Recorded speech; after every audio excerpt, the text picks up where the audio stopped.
mustamäelastel on olnud kaks suurt muret, et üks on see, et saaks korda või uuendatud kultuurikeskus Kaja, mille tööd ka sellel aastal algavad. Ja teine on see, kus me täna oleme, ehk et mustamäelased on tahtnud endale saada siis sauna ja saada ujulat.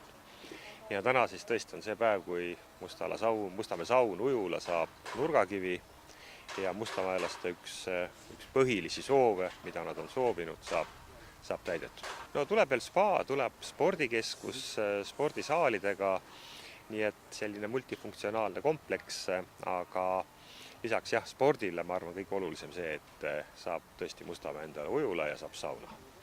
No mis veel töösse läheb, nii nagu ma ütlesin, eks ole, Mustamäel kindlasti spordikeskuse Kaja remont, loomulikult jätkavad koolide remondid, lasteaedade remondid.